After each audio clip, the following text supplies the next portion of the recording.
On this week's show, we kick things off in La Liga, where we discuss the prospect of the sport already passing peak Kylian Mbappe, or where the French striker can put a poor season with Real Madrid behind him and prove his doubters wrong at the World Cup. We then head to Belgium and chat with our good friend Bart Townsend about a very special talent at Club Brugge. Not only is the most viable player at the Belgian club, but he's also the most viable player to ever play in the Jupiler Pro League. And then we take a quick jaunt south to Italy, where we catch up with Mario Soica to talk about all things Serie A. We discuss the key player and a very special talent behind Como's impressive season in the Italian top flight. We discuss the redemption arc and remarkable story of Rasmus Højlund at Napoli. And then we pick up on things in Juventus and why Kenan Yildiz can't seem to get going in Turin. All that and more on this week's show.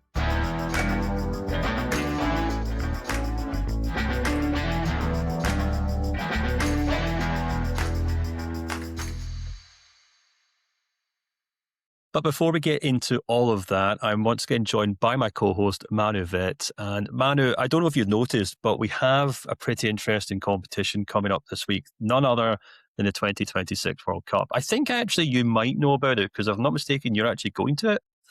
I'm jumping on a plane in 48 hours to go to the Canadian opening game of the World Cup. Yes. There's three of them because there's three hosts, right? The first one is in Mexico. Then I think US and Canada open almost simultaneously. And yes, so I'll be flying to Toronto in 48 hours to cover Canada against Bosnia. And then actually flying from there to Houston, Stefan, to see Germany against Curacao. Those are my first two World Cup games. First two of many, I think, at this really bloated up tournament. Yeah, that's very different from my travel plans, which will involve getting on a train to go to Glasgow in Scotland to sit in a pub at 2 a.m. to watch Scotland's first World Cup game in 28 years. Obviously, I'm on the other side of the world from you, so the games are at, shall we say, anti-social times, but we're obviously making the most of it. Hopefully I can stay awake for it. I don't think I will, but we'll see.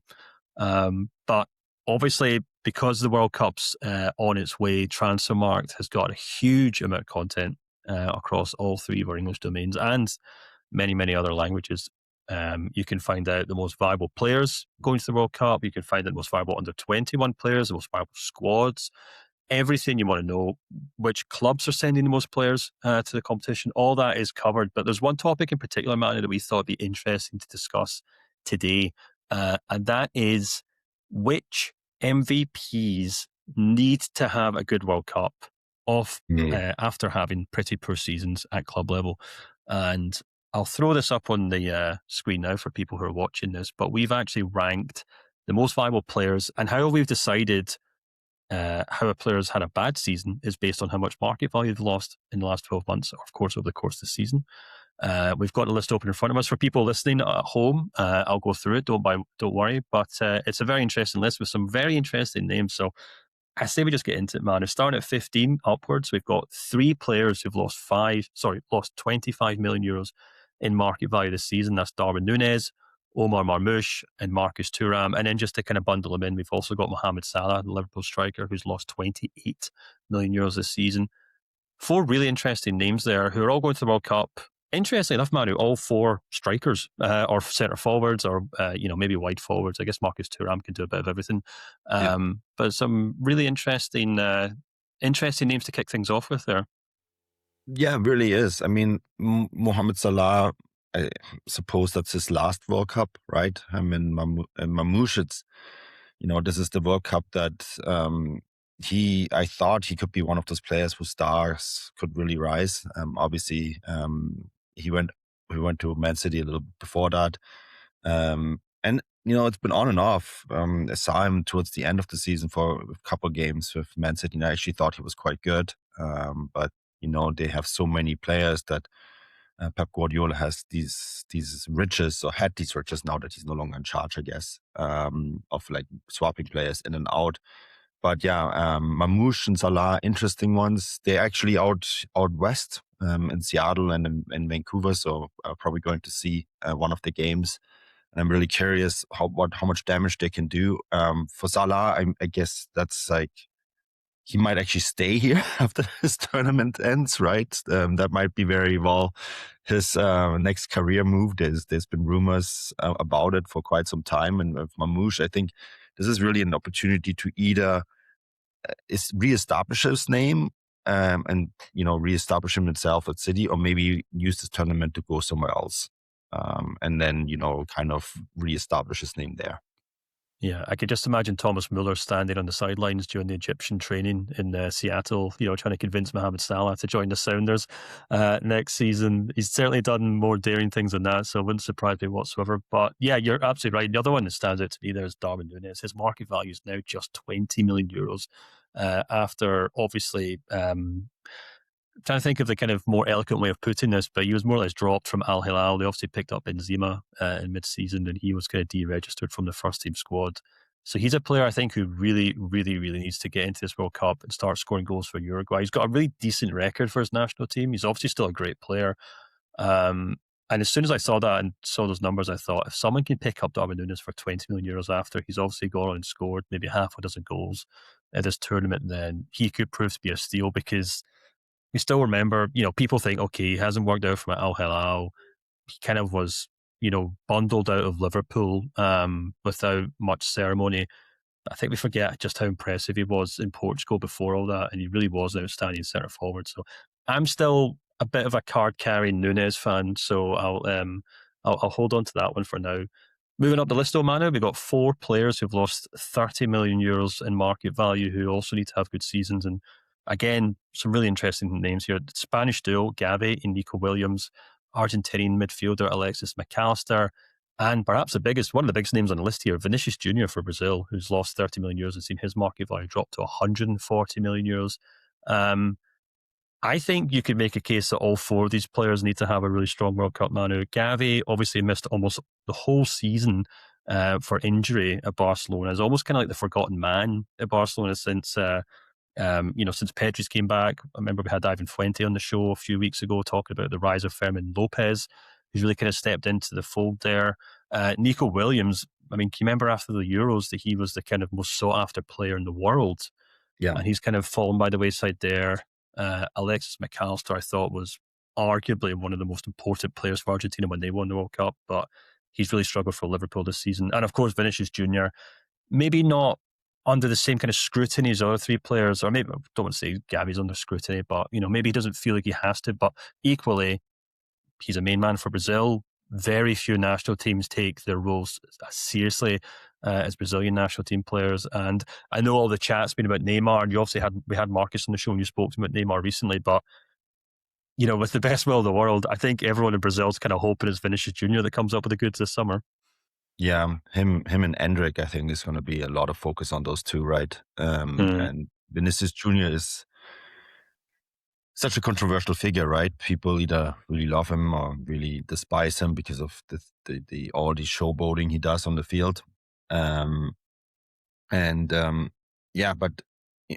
Brazil is such an interesting one to begin with for me at this tournament. They won 94, right? That was the era of Romario and Bebeto and all those guys, and then they won another tournament in 2002, and it has been the World Cup's appearances have been pretty poor since for Brazil, and I'm not sure what to make of this iteration of this Brazilian team.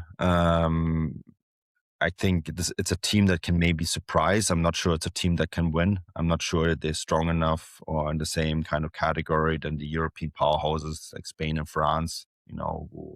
If I would have to bet my mortgage on, I bet it on one of those 2. But if Brazil want to have a good tournament, it will all depend on Vinicius Jr., right? He has the guy who got the most out of him at Real Madrid, now in charge of the national team, in Carlo Ancelotti. So maybe that will help. But I also need to note, like, at 140 million euros, he's still in the top category of a player, right? And I think there is an argument to be made that at one point his market value was maybe a little bit too high on our side. Yeah.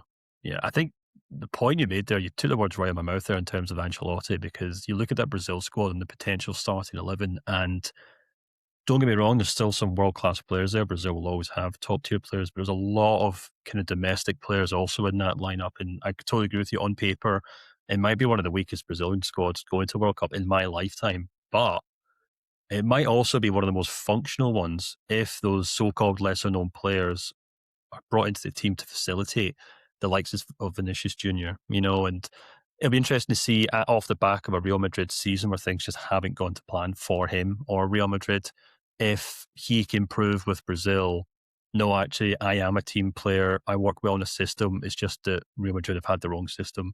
Ancelotti knows how to get the best out of me, and I'll prove that for Brazil. So I think that's going to be really, really interesting. But we'll keep moving on. Two players above him, I think also interesting. Alexander Isak, who lost 35 million euros this season. Sorry, obviously, you'd have to live under a rock to have not really kind of noticed his demise, unfortunately, since making the move to Liverpool, predominantly due to some really nasty injuries. He's just kind of coming back. You think, if I'm not mistaken, I saw him score a great goal for Sweden in the pre-tournament friendlies. And of course, Federico Valverde as well, who lost 40 million euros at Real Madrid, the centre midfielder who plays for Uruguay. So what do you think of those two players, man? You've got a striker who's come back from injury, maybe has a point to prove for Sweden. And you've also got a midfielder in Valverde who, I mean, maybe not quite hit the heights as he did the season before. And if reports are to be believed, had a bit of a scuffle and was part of some kind of, dressing room drama after Real Madrid's kind of season fell apart. So maybe both players quite cherishing the prospect of putting their club seasons behind them and going off to play for their countries this summer. Yeah, I mean, Federico Valverde is such a special player. We were both lucky enough to see him live in the Champions League final, right, a couple of years ago when they beat Dortmund. And he's such an outstanding football player. And it's only 27, so it's not even an age-related downgrade to explain that. I think Real Madrid in general, I mean, we had this discussion about Mbappe was very much in the center of a lot of these discussions. That when you look at the numbers on the field, they're still quite outstanding, aren't they? And I think a lot of the weight that pulls down these market values for a lot of these Real Madrid guys is what happens off the field right now, where it's definitely not functional. And now the Federico Perez, the almighty president, is throwing a hand grenade into the dressing room in the form of Jose Mourinho. So it's one of those things, like maybe like when an oil well is on fire, you throw a grenade in it to stop it. I think that's maybe the what he's trying to do here. But I still think Valverde is a top class player, and the Uruguay at the World Cup. It's so going to be so interesting because like the way the group stages is set up, we're only eliminating 16 out of 48 teams in the group stage, right? A lot of the third place teams are going to advance as well, which means for a team like Uruguay, who maybe would have looked at a little bit of a tougher group phase. Now all of a sudden you're in the round of 32, in the round of 16 maybe. And then you have 5 games to really show your talent. And I think that can do wonders for a player like Valverde. Yeah, absolutely. It's interesting you mentioned that about the extended kind of group stages where for the first time ever, we'll see a World Cup where clubs can kind of maybe build up some momentum, use kind of competitions to kind of find their feet. And I think 2 players in particular who we're just about to talk about could really use some extra minutes. And that's, of course, the German duo Florian Wirtz and Jamal Musiala, the Liverpool and Bayern Munich players, respectively, who both lost 40 million euros this season, both down to 100 million euros. Manu, you've obviously watched both of them extensively. Interviewed both of them as well, if I'm not mistaken. And, I don't think it goes without saying that Germany's hopes of actually doing anything in this competition almost entirely depend on both these players showing the form that they had before this season. Yeah, I mean, Musiala is there termed, right, together, when you throw the 2 names together, Musiala. Yeah, and you're 100% correct. I think whether there's optimism or pessimism in the Germany camp is entirely dependent on the form of Jamal Musiala and Florian Wirtz. Wirtz a little bit, I watched the build-up games ahead of this World Cup. Wirtz looked better than Musiala, even though Musiala scored against Finland. I thought Musiala in particular in the USA game he still lacked, there's these moments that he used to have when there was 3 guys in front of him, he would just go through them. And now he just doesn't seem to trust his body to actually go through with the motion. That's probably still an after effect of the severe injury he suffered at the Club World Cup last summer. And then, was out for a very long time with this complicated ankle injury. And they say it takes about the same amount of time that you were out, or half the amount of time that you were out, to regain your form. And so someone on German television did the calculation. That would be the game against Curacao that he should be hitting his form again. And maybe it's going to happen. And maybe an opponent like Curacao in the first World Cup game is perfect for both of these guys to regain their form. And I have to really stress this. Wirtz has been really good for Germany. He hasn't really been the issue. There was a game against Switzerland in March where he was just outstanding, right? He was the best player on the field, and it wasn't even close.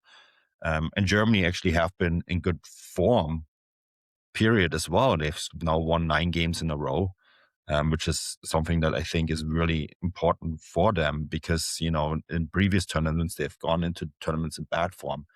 But if they want to have a really deep run, it will depend on both of these 2 guys being in top form, especially because Leonard Carl is out, right? So, yeah, it's a big tournament for both of them, for sure.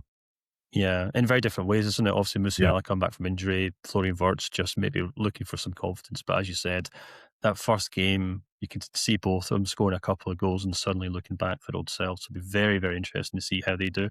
Just above them, 2 England players, Bukayo Saka, who lost 40 million euros, and Jude Bellingham, who's lost 50 million euros in market value this season at Real Madrid.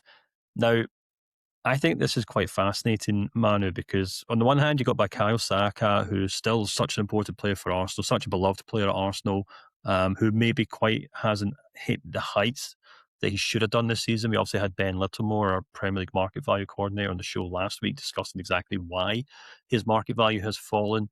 But, still an important player for his club side and beloved player for his club side. Then you have Jude Bellingham, who's been in and out of that Real Madrid team through injury. A player that Real Madrid probably missed a lot this season. But, losing 50 million euros in market value one season is just really quite dramatic. And when you consider the number of top players who could have went to World Cup for England, but Thomas Tuchel kind of unceremoniously dropped. Your Trent Alexander-Arnolds, your Cole Palmers, your Florian Wirtzes. Sorry, not Florian Wirtz. Oh, goodness me, his name's complete. Phil Foden, apologies.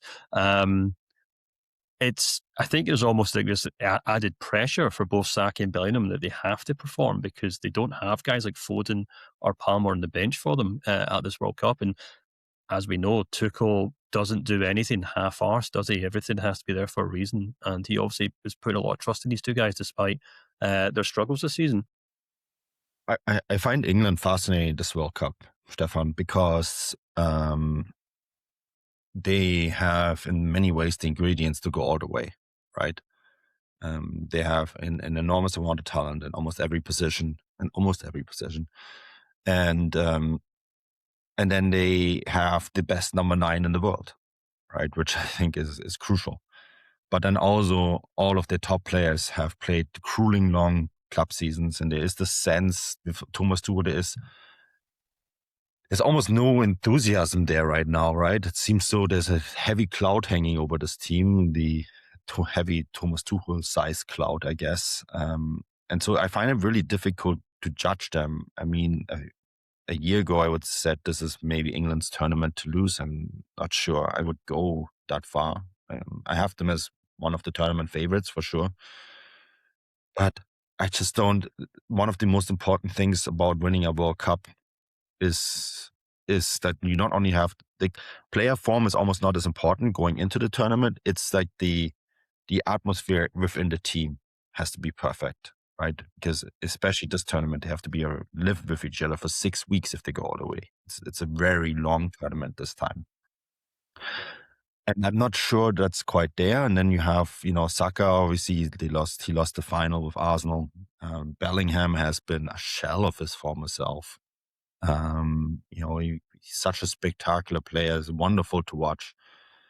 And at Real Madrid, it's just not happening for him. And I think both of these guys really need a good World Cup and to kind of reestablish themselves or run the risk to do the same as all these other golden England generations that we grew up with, and just have no tournament success. And that can, we saw what it did to the likes of David Beckham or Michael Owen, all of these guys, right, that were part of these golden generations, or even Wayne Rooney, and how heavy it weighted them down for the rest of their careers when they didn't have any tournament success. And this is a big one for England. Yeah, absolutely. It's fascinating because, as you said, like Tuchel hasn't. It felt like in previous competition, for most of my life, the England team has just been more or less the 30 most viable players picked, Yeah. and it's been a kind of who's who of stars that always inevitably fall apart somehow. Gareth Southgate did change that somewhat, and kind of brought a more kind of holistic, kind of more calm approach to things. And then Thomas Tuchel's now taken a very kind of, I think, interesting but quite dramatic change where he says, well, I'm not going to pick the 30 most talented Englishmen on the planet. I'm going to build myself a squad, almost like he's putting together some heist team to go rob a bank. He's picking specialists. He's focused on set pieces. He's obviously learned from, the likes of like Didier Deschamps, for example, whose French teams have never been the best French players. It's always been the French players do the best job for him. So, it's interesting that the likes of Palmer and Foden were deemed not good enough for that, but Saka and Bellingham were. And I think that's where the kind of interesting kind of pressure will be mounted on both of them. But we'll definitely see how they both do. But just to wrap this up, Manu, we obviously have to talk about the man at the top of the list. Now, maybe a little less dramatic that he's lost market value. He obviously turns 30 this month. And that's, of course, Manchester City midfielder Rodri. You could argue that he's already proven everything he has to do, man. He's obviously won huge trophies for Spain and Manchester City. But equally, he's coming off the back of a season where he's played less than half the game time for Man City in the Premier League, and seems almost certain that he will move on to Real Madrid this summer, or at least certainly back to staying in Spain, Spanish football in some form. So, for a player who's lost more than half his market value, I think it'll be really interesting to see if Rodri can kind of step up to this World Cup and say, actually, I'm still the best central midfield in the world. Actually, I'm the guy who won the Ballon d'Or not that long ago. And actually, I'm the guy who's going to guide Spain to another World Cup. I mean, 2024, he was the most dominant player on the planet. And then he suffered. Funnily enough, he spoke out about the load the load management, right? Having to play way too many games. And I think the same week he hurt his ACL, tore his ACL, right? If I remember the timeline correctly. And then only now is coming back. But yeah, he's the blueprint of a midfielder.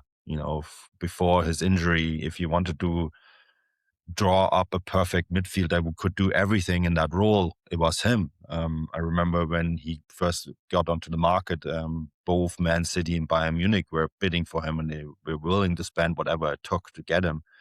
And, I actually think if he really does hit the market this summer, Perez just rattled off 150 million euro figure, like the amount of money he would be paying for a single player. I'm not saying Rodri would be that category, but he could be worth that kind of money for our team very quickly if he reestablishes himself. And I'm a huge Rodri fan. I think if he's in your team, you're better. And you could tell with Man City how good they were and with how bad they were without him, right? Yeah. And I could very easily see him, like I said, guiding Spain to the World Cup and then fitting in very easily to Jose Mourinho's dream or his concept of Real Madrid next season. That's a scary thought.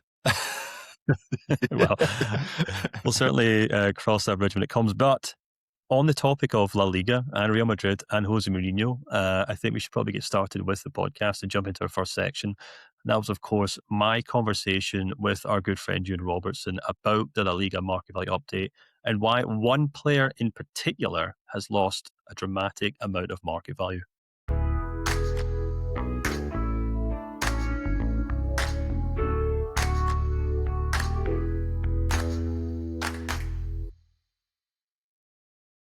Last but certainly not least in our market value updates for the top 5 leagues in Europe this season is, of course, La Liga. That was a very last update we had of our market value season, as we've been saying on the podcast for a couple of weeks now, it's been non-stop market value updates.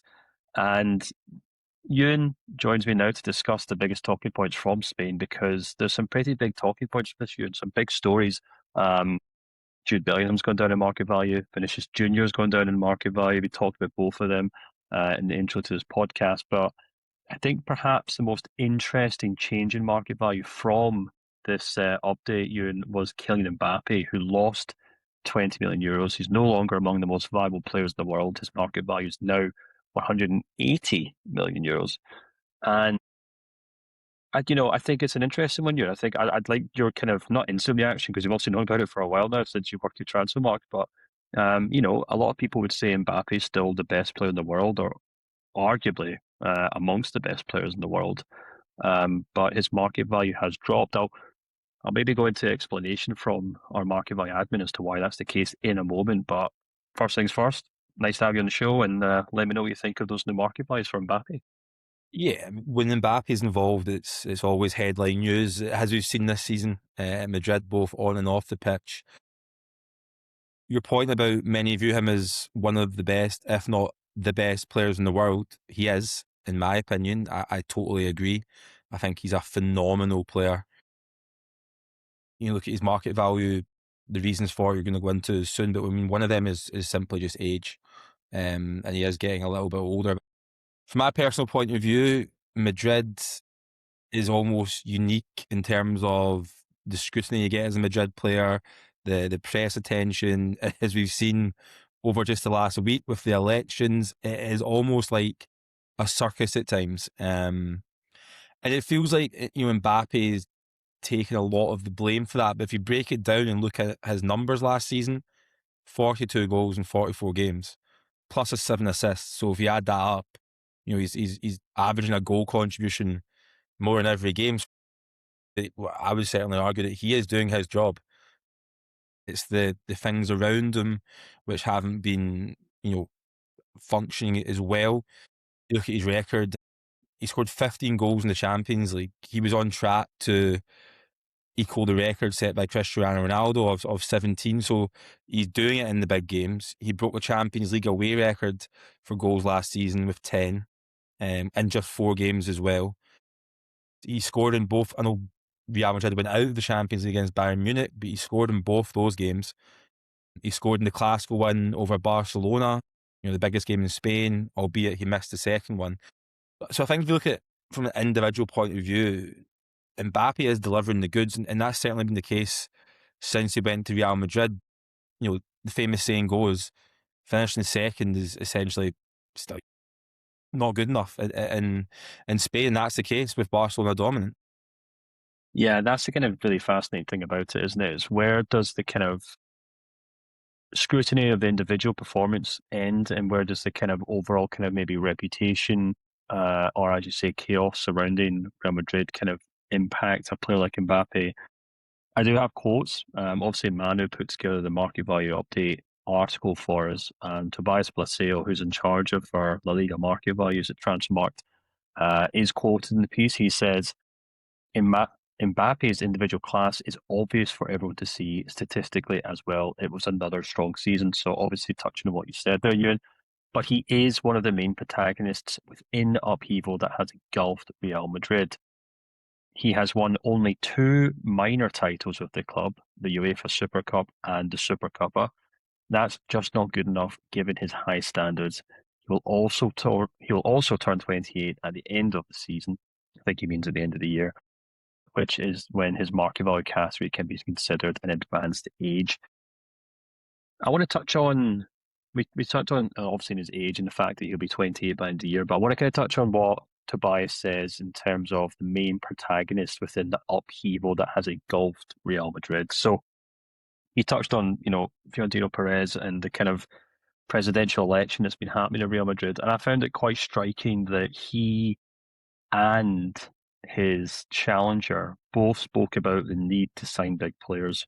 And, you could obviously say that's just kind of politics. And I guess the easiest way to kind of win people over to voting for you, if you're looking to be the president of Real Madrid, is to just say, I'm going to go out and sign X, Y, and Z. But Do you think it maybe speaks to the lack of impact Mbappe's had since he moved to Real Madrid, that there's still this kind of underlying need or urge to go out and buy what was, if I'm not mistaken, exclusively strikers or forwards that were linked with? They were linked with, off the top of my head, I think Harry Kane, Michael Olise was a big one this week as well. So obviously both of them, both from Bayern Munich. There was obviously I think we can say alleged tapping up of Erling Haaland, which obviously he, his father, and Manchester City all responded to and rejected quite forcefully. But, if you wanted to be a little pernickety here, you could say, well, if Mbappe and Real Madrid were working, there wouldn't be a need to go out and court someone like Haaland or Harry Kane, would there? Yeah, I suppose you can look at it two ways. I mean, going back to the original point about him being one of the main protagonists in the circus around Real Madrid. I mean, that's subjective ultimately. That view. You could look at it another way and say that a lot of the Madrid players weren't having Xavi Alonso's manager because he wanted them to put in more defensive work and kind of get rid of the sort of, under Carlo Ancelotti, he was such a man manager. There was a huge, the players at Madrid were almost as powerful, if not more powerful than the manager. And I think Alonso wanted to change that, which I, in my opinion, again, I think that's the right thing to do. And Mbappe was one of the players who didn't have a problem with Alonso. They famously got on really well. So from that point of view, you could argue that he wasn't one of the main protagonists. And the problem, I think, Madrid at the second half of the season is they brought in Arbeloa as the head coach, and he just wasn't good enough to be a head coach of Real Madrid. The thinking obviously behind it was he was a very popular player and he could bring harmony back to the dressing room, but you've also got to be a good coach, and I just don't think Arbeloa is of that level, and I think you've seen that play out across the end of the season. There's got to be criticism of Mbappe because he is a superstar player. He'll be the highest paid player at the football club, and we know how it works. You look at the dressing room there with Vinicius Jr going into last year with his contract, and he wants parity with Mbappe's wages. I think when you look at Mbappe, he's always going to be linked with Vinny, because when he came in, they both probably preferred playing off the left-hand side.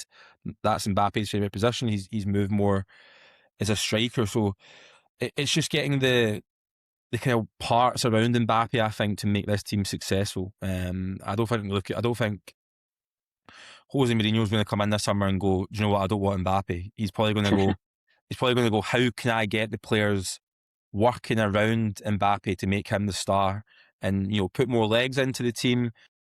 There's a real lack of running in Madrid off the ball. When they have the ball, it's not really a problem, but it's off the ball that tends to be the issue. And I think there is a legitimate concern or complaint about the Madrid side is the balance of the team, because if you've got Vinicius and Mbappe and perhaps they're not the best defensively, then that is an issue. And I think what works into that kind of narrative around Mbappe being maybe the main protagonist or the problem with Madrid is the fact that since he's left PSG went on and won 2 Champions Leagues because the team ethos is so much better. Mm-hmm. Yeah, I think that's a really interesting thing, and you could certainly touch on PSG winning the 2 Champions League, but also the manner in which they've won 2 Champions Leagues.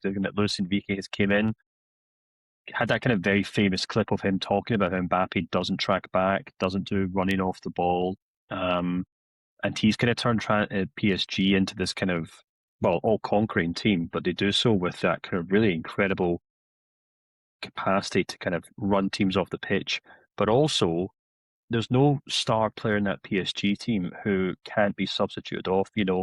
Desiree Doué, Barcola, Kvaratskhelia, the team is full of world-class players, but none of them are bigger than the squad. None of them are bigger than the system. You then look at LaLiga, and Real Madrid beaten in the Liga title this season by a Barcelona team who also play a very similar style, where Hansi Flick has Barcelona playing as very aggressive, I guess you'd call it gegenpressing, which he's always used at any level, or any club he's coached that. But again, it's a team of very selfless world-class stars to an extent. So you draw those 2 comparisons to this Real Madrid team, as you said. Now, Real Madrid tried to do that with Xabi Alonso. It didn't work out. And now we've got Jose Mourinho coming in, which will either be a master stroke or it'll be more petrol in the fire because, Mourinho is obviously famous for having his own system, having his own style, having his favourites, and making sure that any player that steps on the pitch only does so because they're playing the football that he wants to play. And as you said, Ewan, he has to kind of figure out a way to get that to work with the players that Real Madrid have because, of course, it's not just the fact that Mbappe is at fault here. As you said, his individual stats are outstanding. He can rightfully look at that last season and say, well, everything I did, everything I was in charge of, I did well. I put the ball in the back of the net. But when you look at the kind of maybe imbalance of the way that they're trying to fit him and Vinicius Jr. into that team, maybe to a lesser extent, the way that Jude Bellingham went from being this very attack-minded, almost number 10, to having to sit back a bit because Mbappe came into that team. And even look at the kind of player that Mbappe replaced, which was Benzema, who obviously was an outstanding striker, but was also a player who could drop deep, who could set up other players, almost a kind of very similar vein to how Harry Kane plays for Bayern Munich now. And I'm just fascinated by how Mourinho is supposed to get all of this to work, because maybe I'm being cynical here, but I can't really envisage a situation where Mourinho turns that team of kind of world-class players, but it's star players and big personalities into this kind of selfless team of runners and players who are willing to work off the ball, because we just haven't seen that from Real Madrid this season. Yeah, we'll certainly have to add in the transfer market. I mean, there is players at the club who I think, can provide that energy and dynamism. And let's look at someone like Federico Valverde, for example. That's one of his best traits. But I completely agree. It's going to be a fascinating situation because if Mourinho is asking Mbappe to track back the fullback, I don't think he's going to want to do that. So, what do? I think Mbappe will be a central striker again next season. And then can you maybe allow for him to, have less defensive responsibility? We have seen it at some of the best teams of our generation. Pep Guardiola, Messi under Pep Guardiola didn't really do anything off the ball. Cristiano Ronaldo under Manchester United, Sir Alex Ferguson famously played Ji-sung Park to basically do Ronaldo's running for him. So I think when a player is that good, which Mbappe unquestionably is, it's more about how do you get the team to function to support that quality. Because like you said, I mean, he is doing his job. He is putting the ball in the back of the net. It's about finding a formula to make the team more cohesive and work as a unit. And I think they'll have to do that in the transfer market because I don't think they have the kind of squad composition at the moment to do that. And another big thing when we talk about, Mbappe and Vinicius Jr. had a downgrade as well. I mean, he's in the last year of his contract. Mm. If he doesn't sign a new deal, there's no way Perez is going to let him run his deal down and go for a free. So they'll cash in this summer. So does that change the balance of the team if you maybe lose Vinicius?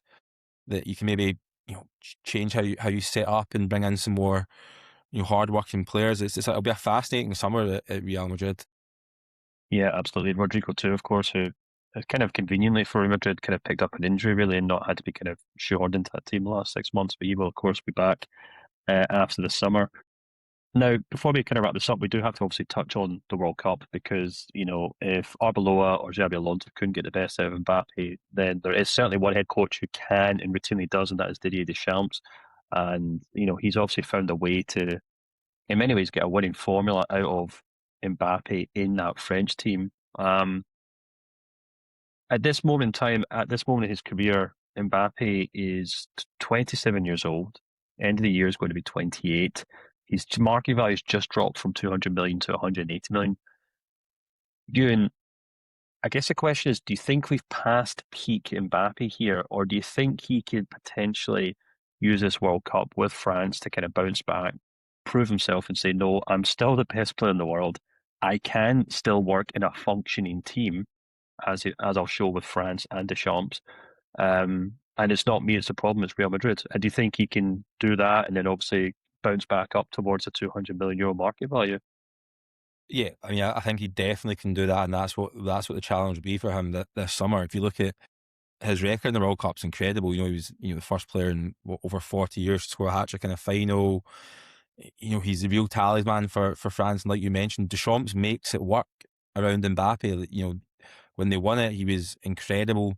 His performance in the final against Argentina must go down as, I know they didn't win, but it must go down as one of the greatest individual performances in a World Cup, any game. It was phenomenal. So he does have that in him. He's a magical player. Going back to your first point, I think this is the peak Mbappe at the moment. I think the next 2 years will probably then move on, because he does rely a lot on pace.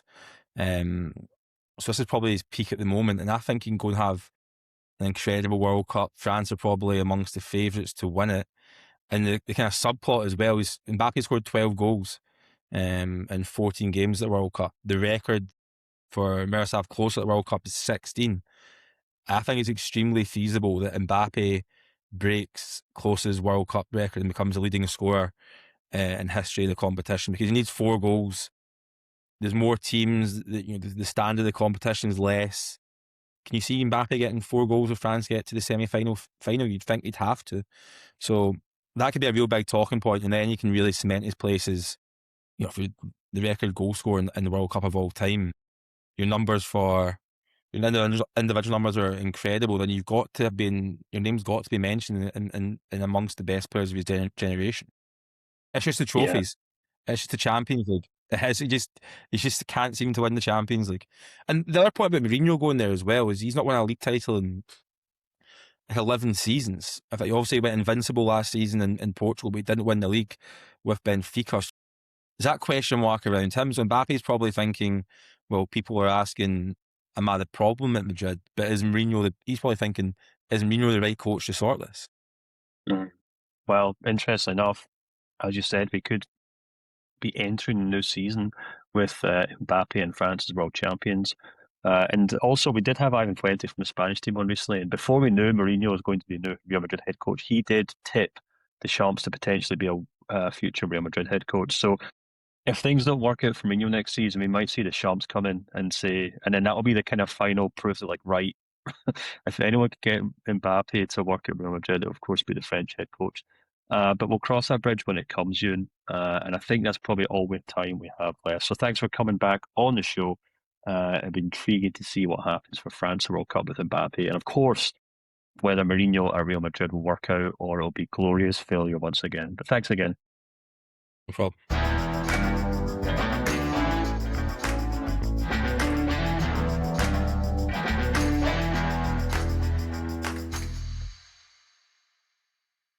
And we are now in Belgium, where we're speaking to our good friend Bart. Bart, it's great to have you back on the show. As always, whenever we have you on the show, it's usually because there's some interesting young player making waves in the Jupiler Pro League and almost certainly destined for one of Europe's top leagues. And I think this conversation is absolutely no exception. We're, of course, talking about Christos Tzolis, the Greek winger, who was the star of the most recent Belgian market value update.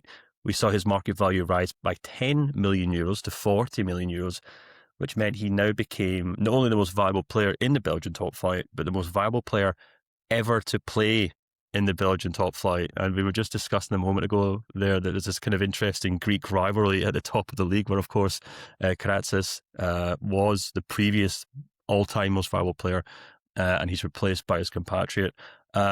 First of all, hello, great to have you back on the show, Bart. Thank you. But I guess I have to get started with this. So this is 10 million euro upgrade. What was behind such a drastic increase in market value for the winger? Yeah, to start first, let's say the Belgian competition is divided in 2 pieces. We have a regular season of 30 games, and then we have the playoffs of 10 games. We have 3 kinds of playoffs. The first one is the Champions playoffs, where the 6 top teams of the regular competition play against each other, home and away, so 10 games. So, and then that's the heavy point in the Belgian competition. You also have to know, back then, points are halved.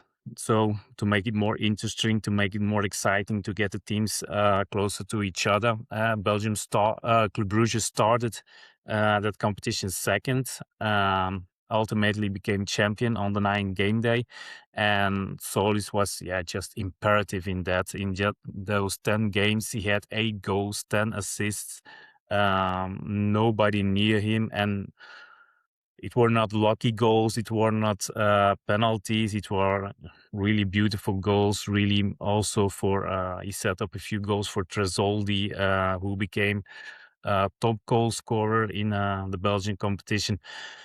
So yeah, he was just the man of that competition, and you saw also at the end of the season, every award of player of the season, he got it. Even the one of Transfermarkt, he was voted player of the season. So that's why it's now its second season in Belgium.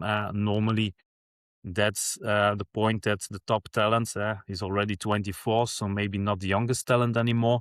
But that's after 2 seasons. If you show your mark in those 2 seasons, you leave for a top amount. And we see in Belgium always those top amounts increasing. We have a new record last summer with 36 million euro for Arden Jazari. Club Brugge has a lot of money by always playing also the Champions League. Their focus is really on Europe because they get the most money out of it. So they don't need really to sell him because of the finance. So they're going to ask a top amount. And then that's why we think 40 million is a realistic number for him. Yeah, absolutely. It's interesting. Obviously, the Jupiler Pro League obviously has a very similar system to the Scottish Premiership, but we have the split. So I understand how it works, but I think maybe some people who obviously follow the normal European leagues may struggle a little bit with the format, but that's okay. We do break it down on Transfermarkt. So when you go into Tzolis's page and look at his stats for this season, as you said, 8 goals and 10 assists in the playoffs, 9 goals and 13 assists in the regular season, if you want to call it that. But in total, 22 goals and 29 assists in 52 games, which is just insane. Especially, the thing that really stood out to me was his performances in the Champions League qualifying games, where he got 1 goal and 4 assists in 4 qualifying games, which are obviously so important to a club like Club Brugge. It goes without saying when you look at those numbers that he's had a very, very good season, but from a Belgian Jupiler Pro League standard, or from that kind of context, how good has he been this season? And also, for people who haven't had an opportunity to watch him, how would you describe him as a player? Because he obviously plays in that left wing, but is he a left winger like Jeremy Doku, or is he a left winger more like Kevin De Bruyne perhaps was once upon a time? If those are the two scales, if that makes a lot of sense. Yeah. If you have to choose one of the two, you rather say Kevin De Bruyne. He's a left winger, but he's right-footed. So he usually 2 out of 3 times he's going to go inside and then try to reach the far post. Or he's not a selfish guy. So if you see somebody is better positioned, he is going to give the ball. But in this season, we saw him also more going outside, going around his man and then trying to do a 45 or a long cross, something like that. He is also the guy that who takes the corner kicks, for instance. There were some goals on that. Brandon Mechel, Hans van Aken, decent with their heads. Alexander Stankovic also. So yeah, he likes to swerve around also. Actually, if you see that Hans van Aken goes a little bit more to get the ball, you can see him going inside and taking over that number 10 position. So it's not like Jeremy Doku that he really stays on that left side. He also goes inside. He sees where the room is, and then sometimes he goes to the other side to just create there a man more position. So if you talk about football intelligence, he has it. So I think, what his next club will be, he will also be good, according to me. That's really interesting you said that, about how he likes to cut inside. I was just looking at his stats over the course of his career, and they are predominantly on that left wing. He's played 186 games on the left wing. He's played 26 games on the right wing, 11 games up front, I'm presuming as some sort of false 9, but only 3 games in the middle of the pitch. Do you think we're maybe talking about a player here who in Belgium can play it wide, but maybe in a bigger league or a faster league, do you think he maybe be more comfortable inside in a maybe number 10 position? No, I don't think so. He needs that speed. He needs the technique in his speed. and he needs to, he's a runner. He can do a lot of distance, and that you don't have in the middle of the field. And he loves scoring, of course, so, like his stats say. So I think he can reach that better. I don't see him as a playmaker. That's interesting. The other thing that I find really fascinating about him is that we're not talking about a young player here. And so many times when we have you on the show, Bart, we're talking about young players who've come through youth academy in Belgium or maybe in France or something, and then they played first team football in Belgium. They become a star, and then we all know how the story tends to go. But in the case of Tzolis, we're talking about a player who went from Greece to Norwich in England, loan deal to FC Twente, loan deal to Fortuna Dusseldorf, who then bought him for 3.5 million euros. And in that same summer, he moves on to Club Brugge for 6.5 million euros. So we're talking about a player who tried to play in England, tried to play in Holland, and then tried to play in Germany, and is now in Belgium. And the last, 18, 24 months, he's been very, very good. Do you think, and also, as you mentioned a moment ago, we're not talking about a young player here. He's still young compared to you and me, obviously, but 24 obviously is not typically considered a youth prospect. But do you think he needed to come to Belgium to find his feet, so to speak, and find a level where he can prove how good he is at senior level in men's football, where perhaps he didn't have that in England or Holland or maybe Germany?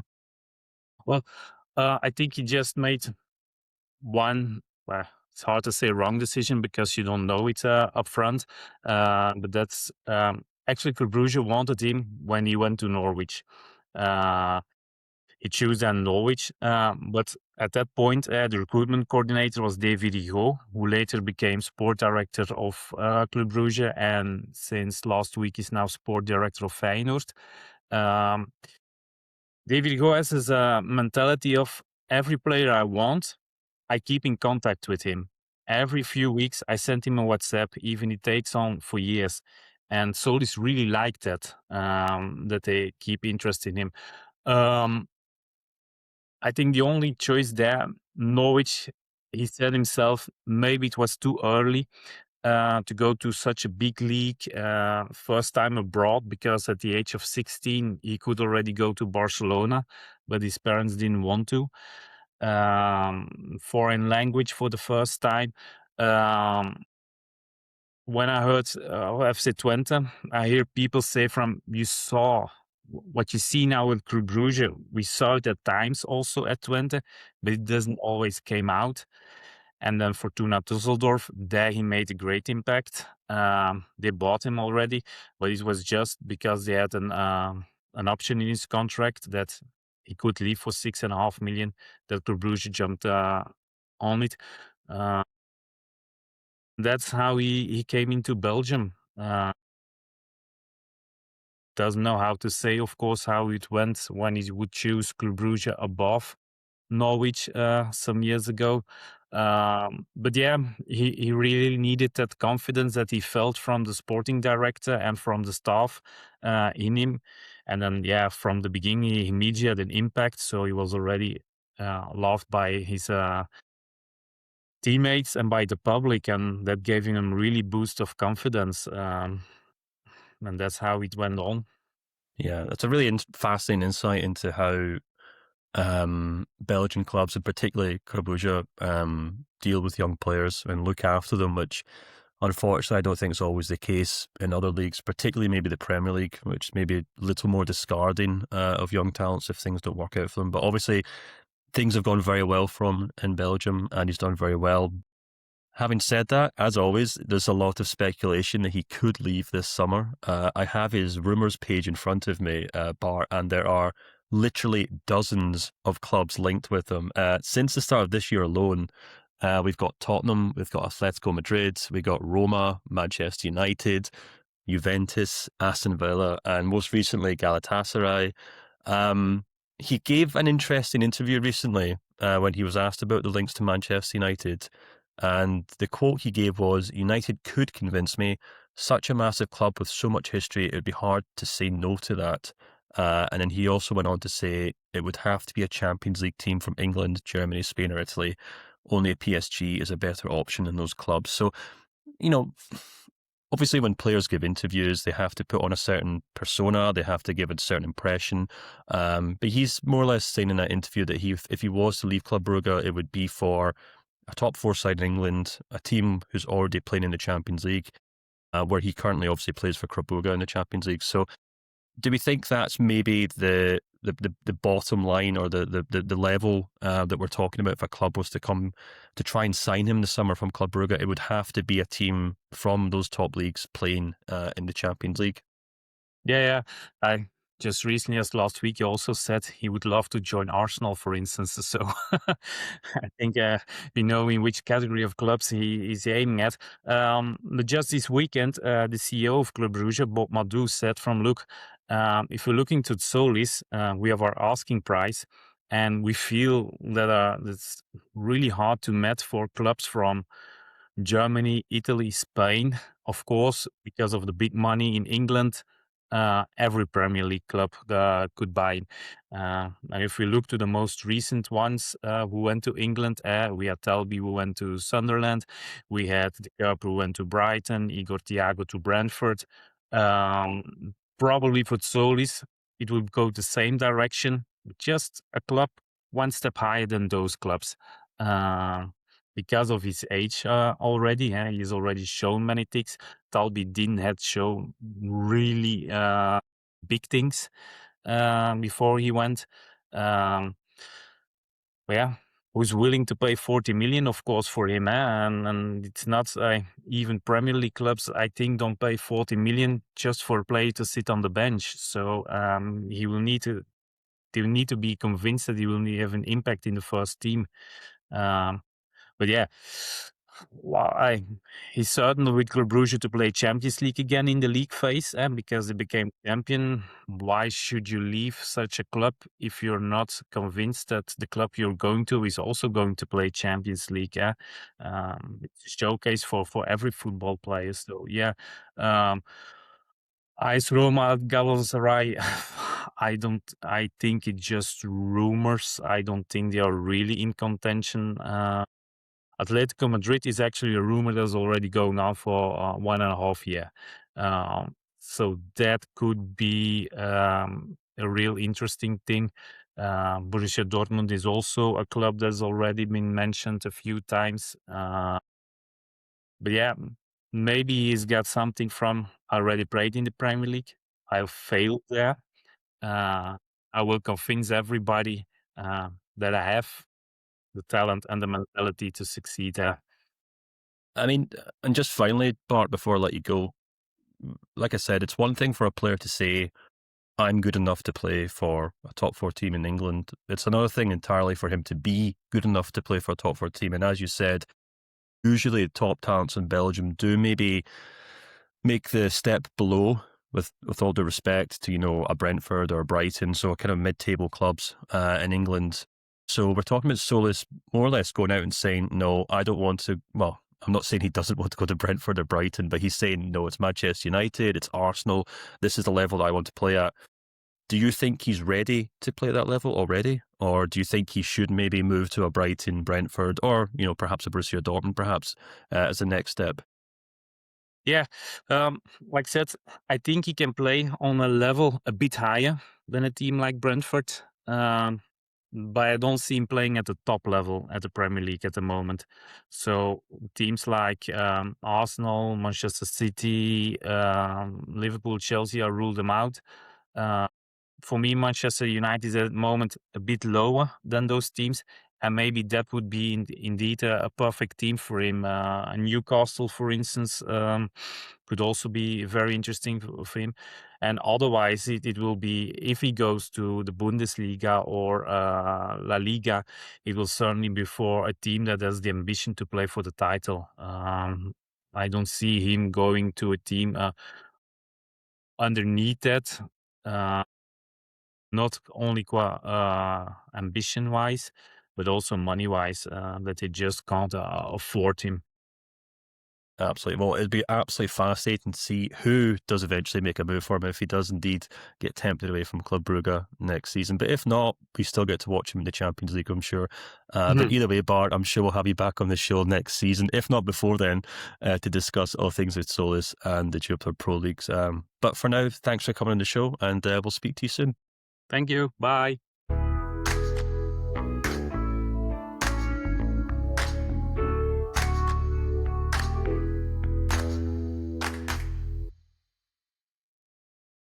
And I'm now joined by Marius Seuke, our expert for everything Serie A. Marius, how's it going?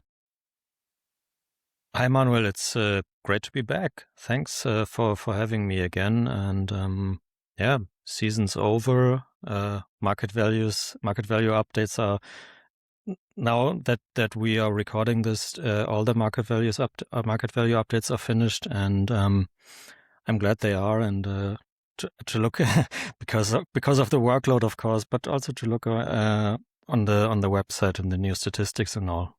Yeah, no, I'm glad they're done too. Having written every single one of the English texts, I'm just happy they're all done. I know how much work that is. The market value update we want to look at today is Serie A, which was earlier this week by the time of recording. Last week by the time this podcast comes out. And there were some really interesting changes. The one that jumped off the page when I wrote the text, and there is a really good Serie A market value text on the various sites as well, and with some great quotes from our area manager in Italy, Yatin Dietl. But so he had his own thoughts on Nico Paz from Como. I think he's a player who we really need to pay attention to. Also at this World Cup with Argentina, where he's going to probably play a very significant role. And his market value once again rises from 65 million euros to 80 million euros. It's a 15 million euro rise. That makes him the second most valuable player in Italy, behind Lautaro Martinez, his compatriot. He's the most valuable player in Como's short history is maybe not fair. Short modern history. Let's use it that way, because of course there is a before investor group in entrance to the club and after history. So in the current setup, most valuable player in Como's history. I mean, he's such an outstanding player. The question is, can Como keep him? Because there's obviously, I think it's a buyback clause that Real Madrid have. They can activate and bring him back, and the way he's been playing, the way his market value has been performing, I think that is maybe only a question of time. But walk us through his market value rise and what you see in him as a player. First of all, I don't think that Como will be able to keep him.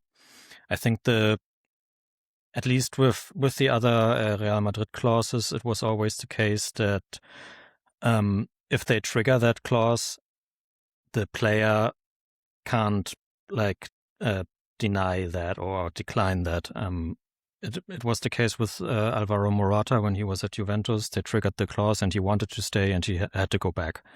And I think that is the case with Paz too. This is the only way they would be able to keep him if he really wants to stay, and they get to some kind of agreement. But why would Real do that? Because it's either he will play a good role for them next year, or he will be sold for a significant amount to the likes of Inter, which is very interested in signing him. And probably after the World Cup, when Argentina, they will play a good role at the World Cup, I guess. And if he plays in the starting 11, or he will get his playing time, I don't know if he's in the starting 11 or not. And after that, maybe his market value rises even further, and then there will be more interested. Same as always. Yeah. But he's been rising constantly throughout the season. I think March update was the only one where we didn't raise his market value. It was kind of the only patch of the season where he was not on a very high level constantly, but throughout the other months, he's been the best midfielder in Serie A. He's been the best player in Como, of course. Like the one player everything revolves around, and he's leading many of the attacking statistics in passing and creating chances and dribblings and whatnot, and he's just a very special player, and you don't see the likes of him in Italy nowadays very often. Yeah, no, absolutely. I mean, 12 goals and 7 assists in 35 Serie A games. Those numbers speak for themselves. He's still only 21. Just to go through the clause that is in place, Marius, we have that information on Transfermarkt on our site. So this is what I'm quoting. Real Madrid will receive 50% of any future resale and holds a buyback clause valid for the next summers, 2025, 2026, and 2027 for an amount ranging from 9 million to 11 million euros. That's an absolute steal. Yeah, they kind of loaned him out, and they will get a fee in the end, or they have to buy a small fee to get him back. I mean, yeah, it's yeah, it was a very good deal for them either way. Yeah, no, of course, because it worked out in a way I think that everyone is really happy about, except for maybe Como, who will not get a significant fee from it. Yeah, but I mean, he led them to Champions League, so yeah, and I think too, and this is something that you have to remember too, other players that are maybe in a similar situation than Nico Paz will look at Nico Paz's development and say, well, Como is a place where I can develop, yes, exactly, and grow as a player, and so it opens the door for you to sign players of the same category. And yeah, I think it's going to be really interesting what's going to happen with Como next as well, because Champions League is now next season they're going to be in it, and it's going to be fascinating what's going to happen to the club and the way they develop. But yeah, all right, let's move on to the next one. No change for Kenan Yildiz. We thought that maybe he could be a player who could get a significant rise and become the most valuable player in Serie A. That didn't quite materialize, not yet, not at this update. He still scored 10 goals and 7 assists in 36 Serie A games, and my suspicion is that if he wants a significant market value update soon, he would have to either leave Serie A or do really well at the World Cup where he is with Turkey, or maybe both, Marius. Yeah, maybe both. I mean, it wasn't so long ago that we two talked about him. I remember, and there we talked about when he will reach the 100 million, the special mark. And well, since then, he was kind of out of touch with the Juventus game, which was not his fault entirely. Definitely, he still tried everything to bring them back to Champions League, but he failed and they failed, and quite dismally, to be honest. Like the last 6 games of Juventus were very, very bad, and he wasn't able to turn this around, and so we really wanted to raise him higher now, but now Juventus is playing Europa League. This might lead potential buyers to offer a lower fee, because of course his contract is running very long, but Juventus needs money to improve the squad, and I don't know if they will still be able to say, yeah, we only sell him for 100 million. We'll see about that. But of course, if he plays a brilliant World Cup, this might still happen in mid of July. Yeah, it's interesting that you mentioned the fact that they might have to sell him because they're not in the Champions League. And then, of course, what is the fee that we're talking about here, right? I've seen some links to Bayern Munich, for example, which I personally, I wonder how realistic they are, because they didn't want to pay such a high fee for Gordon too, right? Exactly. And also, how bad would it look if they paid a significant fee for a player that was in the academy? Yeah. And then I wonder who else would be willing to pay a significant fee at the moment. We just talked about Nico Paz and the fact that he's going back to Real Madrid, so that's them gone. I know they're not exactly the same player, but I think they're quite well equipped, especially in that left wing position where Mbappe is at home, right? Yeah, it's interesting. So it is really a question of who is in the market for a player like him, and if they are, how much would they really be paying for him? Exactly, yes. And of course, there won't be like a real development before the World Cup, and we'll see after that if he brings Turkey to semifinals, and then his market value will definitely rise again. Yeah, interesting one. Definitely one to keep an eye on. The next one I wanted to talk about is Rasmus Højlund. He is going up again by another 10 million euros, this time from 50 million euros to 60 million euros.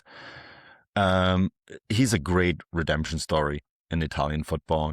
He, of course, went from, he spent some time at Man United. They signed him from Atalanta for a huge fee, almost 80 million euros at the time. Never really worked out. Then was sent from Man United to Napoli on loan in September 2025, for just 6 million euros. And then Napoli made that deal permanent, actually, this summer, right, for another 44 million euros. So it's a 50 million euro package overall. He has scored 12 goals and 6 assists in 33 Serie A games. That's not a lot, you might think, but in Italy, it actually is. Yes, this season it is. Lautaro has been the capocannoniere with 17 goals. That's the lowest amount, I think, since 1990. And you didn't need a Harry Kane to get many goals in Serie A this season. But I think that aside from the goals, he has been very, very vital to Antonio Conte's system this season. Lukaku was out of the season with injury for most of the time, and even when he came back, he didn't have such a high impact. And Højlund, when he was fit, he was there all the time, and he was the pillar of the attacking game of Napoli's season. And they managed to get in second, and he was, like I said, very vital to this success. And they even said they would have paid the clause if they didn't qualify for Champions League, which made this like an obligatory option, which got triggered when they qualified for Champions League. But they said before, even if we don't manage that, we will buy him definitely. Yeah, so obviously they're very happy with him.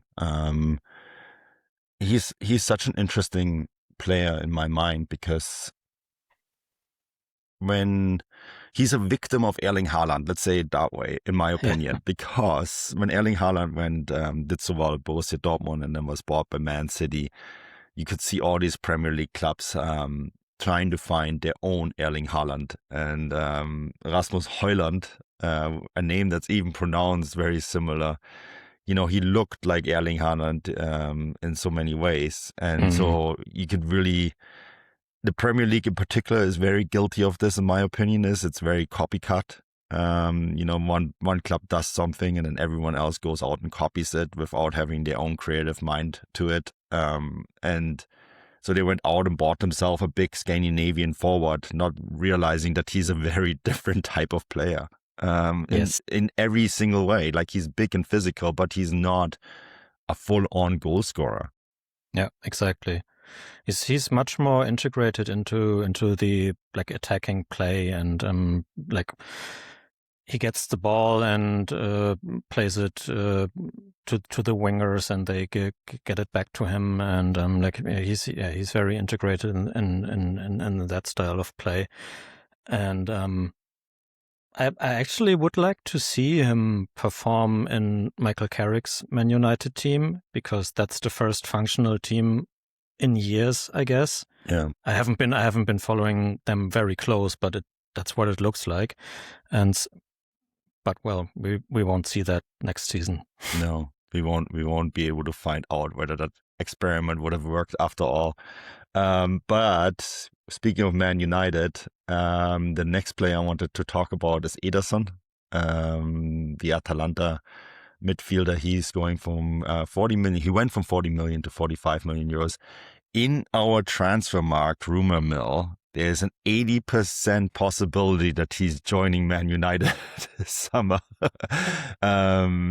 Indications are that that's where it's trending, and not at the World Cup for Brazil. Didn't make the squad. I always wonder why he's not a big part of the Seleção so far. I think he's only has 3 caps, and I don't know how that happens.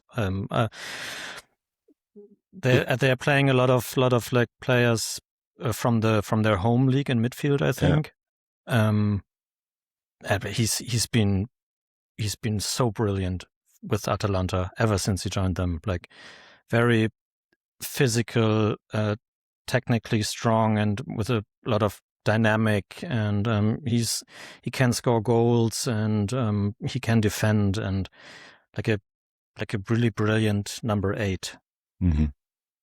Yeah, so the players that are in the vicinity of his position, not all the same. Fabinho, who plays in Saudi. Casemiro, who's soon going to play for Inter Miami. Bruno Gomes, who plays in Newcastle and Fairness, and Danilo plays for Botafogo, and Paqueta and Neymar, of course, attacking players, so they don't really count, but that's the squad. If only Brazil had an Italian manager who would take a look at these players in Italy. Yeah, that's actually kind of baffling. I don't think Ancelotti has been looking to Italy a lot the last couple of years. Yeah. I guess he's more Spanish these days, and then of course he's actually has his full-time home is not far from where I live in North Vancouver.